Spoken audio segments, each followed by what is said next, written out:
Hello,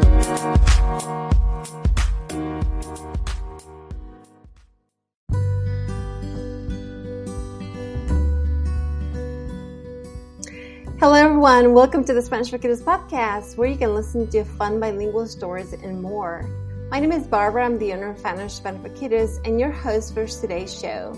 And today I have a special guest with me today. Her name is Cara from Core4Parenting, and she's going to talk about language development and all the good stuff that you can do in regards to helping your kiddos express their feelings and learn more about that. So I hope you enjoy the show today. My name is Barbara, and I am the host for today's Spanish for Kiddos podcast. And today I have a great privilege to talk to Cara from Core4Parenting. Welcome, Cara. Thank you so much for having me today. I'm excited to talk language with you. Yes, absolutely. So let's begin with just tell us a little bit about yourself and about Core4Parenting, and what's your mission for parents and families? Yeah, so I am a lover of littles. I have been since I came into this world. And so I've spent my entire career as a babysitter, then a nanny, and then I went and got my education in early childhood, master's degree in education, and I did a double major in American Sign Language in linguistics. So I bring to caregiving and I bring to parenting this intentionality around the words we use, the way we talk, the impact of our language with our little people and how that helps them develop. And so recently, when COVID hit, I decided, it's time to take this to the world. So this methodology has been a long time coming, but Core4Parenting is a relatively new company. We're 18 months in, and our mission is to empower parents to be their child's best first teacher from birth. That's wonderful. I love how you took this linguistic approach and you just want to bring it to just even the youngest students, if you will. As far, how young do your programs start? Birth. Oh, okay. So as soon as they're like a few days old, right? Absolutely. So, so at Core4Parenting, we have a really unique blend of what we call parenting personal development, which actually starts even before the baby's born, just really helping new moms and dads understand the journey that they are about to undertake and get themselves mentally ready and get their space ready. And then as far as the direct instruction and our courses and the education piece, early cognition really kicks in for little people around 3 months old. That's right. Absolutely. Yeah, that fourth trimester is baby o'clock, around the clock. And that's why we help people set up their mindset and their perspective and their physical space so they can survive those first 3 months. Absolutely. And what are some of the things that you focus on? Do you focus more on like one syllables, or do you focus on certain phrases? What do you do in that time? When they're little, you mean? Yes. Actually, the Core4 methodology teaches parents to speak to their kids in full sentences, to engage with them in a narrative way. So we are talking to them and building their lexicon during that receptive language development that starts at 3 months old and goes all the way up through 5 years old. And the first 3 years are very invisible, right? We are being their brain architect, their language architect, but we're not getting anything back. And so I talk about it as being kind of the cogs of the machine. Yeah. And coined it the invisible learning years because it's so important that we understand what's happening inside our little people's brains, right, even before they can talk back to us. And that brings me to the next point. That's a great point to talk about is, of course, you talked about the tips for language development. So that also brings us, because they're trying to express themselves, right? And especially for bilingual students and in that sort of aspect, they're trying to learn two languages sometimes at home. And what are some social emotional skills that they should be working at this stage?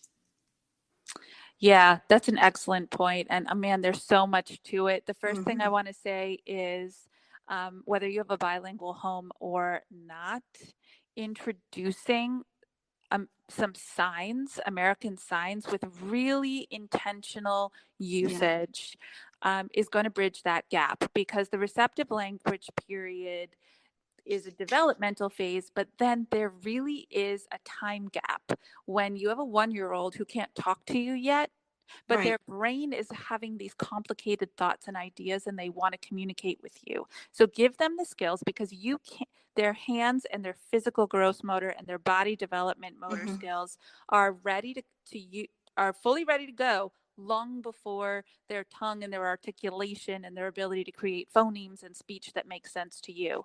Give them a voice through their hands. So that's something I believe very strongly in. Clearly I have a degree in it, so I, that's I it's love that. a Yeah. big deal to me. As far as the emotional component is concerned, which is what you asked about, you can start talking emotional language and setting your kids up for really strong emotional regulation skills at 3 months old. Use the Right. narrating language to speak to them.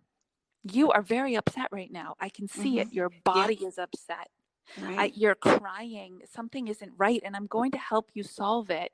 And then, as you are struggling, because we all do, Right. make sure you narrate your own emotions. I am so tired right now. It is making me feel kind of frustrated. I'm doing the best I know how, and we'll solve this together. Oh, Talk yeah. to your kids about how you're feeling. It matters, and they will learn that it's okay to understand and talk about their own emotions too. Oh, absolutely. I love that. I love that you brought that up because, American Sign Language is just it broadens so many aspects, not just only for bilingual students or non-bilingual, like you mentioned, but also for students or children that have a difficult expressing themselves, not necessarily maybe a language barrier or maybe just a special needs, but in order for them to help them just develop those feelings as they're communicating. I love that. Are there some pointers? Is there anything parents can use as far as ASL? Are there some charts? How can they get started? Is that something that you do as well? It is actually. Yeah, we have a course and it's called Sign to Speak. And it's 21 signs over 30 days. You learn Mhm. one a day and incorporate it into your natural daily life at home. And then Okay. the curriculum spirals up. And so by the end of the month, you have a very strong lexicon. And I Mhm. created it in such a way that the signs are grouped in categories. So there's 7 signs in the basic need Mhm. category, the things we do all the time. There's 7 signs in the needs, wants, and desires category. There's 7 signs in the health, hygiene, and safety category. And honestly, these 21 signs are the words that you are saying to your child all day Uh, and all night. And so it just kind of slips in there naturally. right. And people are finding it to be a very empowering program. And it is so helpful because as kiddos begin to enter preschool, for instance, or kindergarten, they already have that I would say foundation that they're able to express, especially when they're trying to share a toy, sometimes not share a toy, or certain things there that could be a little intense there. So I think they're already prepared with this type of foundation, if you will. So I really love that. And in regards to that, how soon can parents implement this? And I think you talked a little bit about that. Do you want to expand a little bit more on self-aware of those emotions? Sure, absolutely. So, one thing I really want to caution parents, because it's just so easy for us to fall into there's two emotions, end of story, right? Mm-hmm. You're happy or you're sad. Your Right. kids are way more than happy and sad. They have lots more feelings and emotions than that, just like we do. And so, make sure that you are addressing all of those potential feelings. And as far as when you can start, you just start right away. There's You don't have to wait for any particular space and time, because they are ready whether it looks like it or not. Here's the thing, and I it's so fascinating to me that this is well-known information. in the education space, but it's not well-known education information in the parenting space. 85% of your baby's brain growth and their ability to set a foundational skill set in social, emotional, interpersonal, physical body control, and early cognition skills is done by 5. Yeah, yeah. And yeah, and absolutely you're right about that. And the more parents are involved in those first few years, it's just so important because it sets up the kiddos for the learning, for school, for work, and everything else they're going to do. Absolutely. Yes, and so that really is our big mission here at Core4.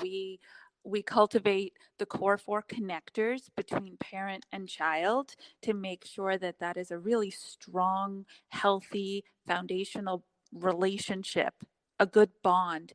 And then parents are more available because you're not dealing with daily struggles as much as usual to learn when to recognize opportunities to help support their child's skill development in those 4 readiness areas. And they find that they have a child that goes on to find great success in school and life, large group settings, small group settings, because they can navigate all of it. Yeah, absolutely. Because in the classroom, you bring a good point. In the classroom, there are some kids who just don't know about their feelings or they don't know how to communicate, especially at such a young age, as far as 3 years old. They just don't know how to express some emotions. So that is a good point that you bring as far as that. And what could parents do as far as when they're reading to their kiddos? Is there something, should they use also sign language, as you mentioned, or use some other strategies to develop those social emotional skills? I love this question so much. Absolutely, you can keep incorporating the signs as you're reading. But the other thing that I really love watching parents do is going off the book. Hmm. So you have a book and it's short and there's limited language in it. Stop on each page, point to the characters Right. in the book and say, Absolutely. wow, it looks like this bear is really having a hard time understanding how to share this toy with this bunny. I love that. Yeah, absolutely. Just bring out those interactions, those communications between parents and children. And I think that's really important because I don't think we spend that much time reading aloud to our kiddos. We do it at the beginning of their stage. And I think reading aloud just brings so much, just not only communication and bonding, but it's just so much expression and so much things that they can learn from you as well. I love that. And it also has a direct effect on their ability to master reading. Kids who are read 5 small books a day, I mean, it's like a 10-minute investment of time, 5 Yeah. small books a day between birth and 5. They go to kindergarten and they have that lexicon, and their 3rd grade reading scores reflect it. Yeah. Yeah. And especially, of course, and I'm going to throw that out there, especially if it's, bilingual books in English and Spanish, of course, that's Mm-hmm. always good. Mm-hmm. And I love what you were doing with your sleep soothing system. Can you tell us a little bit of what is that all about and what are some strategies about that? Absolutely. So our sleep soothing system, I'll tell you what it's not. It's not a sleep training program. Okay. It's not a cry it out Uh-huh. methodology. It Right. is a very intentional use of routine, structure, repetition, and language Hmm. to teach our little babies when they're ready, because they have to be at least 12 to 14 weeks before they can make those connections of cause and effect. But Uh-huh. our goal is to, and it's working so well, to teach these little people how to self soothe in the Mm. most base sense. You walk around, you talk to people about self soothing, and they say, oh, that means that they sleep all night, right? No. What it means is that they feel safe Right. enough in their own space that they have the ability to fall asleep by themselves and eventually fall back to sleep by themselves. And it's the first life skill that you can give as a gift to your child. and it informs the development of all the rest of those self skills, right? Self-soothing, self-independence, self-play. It's really an emotional regulation foundation, and it's a beautiful gift to give to your child. I love that. Yeah, absolutely. Because sometimes it's hard those first few weeks or those first few months when a baby's trying to figure out the world around them, of course. And sleep is one of those, not just for the baby, for the parent too, right? Yes. Yeah, I had a beautiful message yesterday from a dad who just completed the system, and his daughter is 3 months and 2 weeks old, and he said he couldn't believe it only took 8 days with very limited crying, and he felt so empowered and connected to his daughter that this was a gift that he gave her. He's like, this is the first proud moment I've had as a dad. Yeah, So happy right. for him. Yeah, it probably, more for the parent, right? Because I can function without too much coffee, right? Uh-huh. Yeah, I can see that. Absolutely. Well, thank you so much, Cara. I love having you today. This has been a wonderful, wonderful interview. Can you tell us a little bit more how listeners can learn more about you? Absolutely. So we are at Core4, the number 4, parenting.com. You can look us up on Instagram and Facebook with that same handle, Core4Parenting. And if you'd like to know more about me and my background and what brought me here, I'm also on LinkedIn.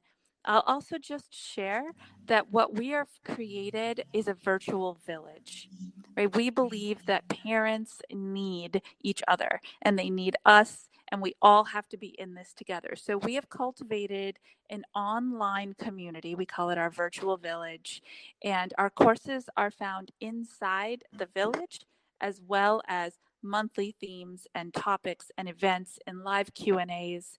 Our goal is to meet you where you are and then help you feel empowered and engaged and have the skills that you need to stay one step ahead of your child as they go towards major developmental leaps.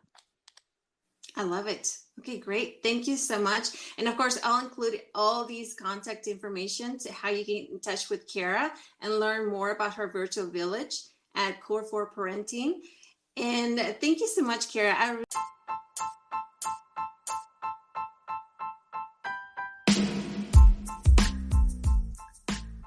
Thank you so much for joining me today for another episode of the Spanish for Kiddos podcast. And I hope you learned something new from Cara at Core4Parenting. You can either find more information about our interview today at our SpanishForKiddos.com blog, as well as other fun strategies and bilingual stories in English and Spanish. Join me next time as I read another fun story in English or Spanish, or have a special guest that you can learn more about language development, bilingual education, or more. Thank you so much for listening to the Spanish podcast, and have a great day, everyone.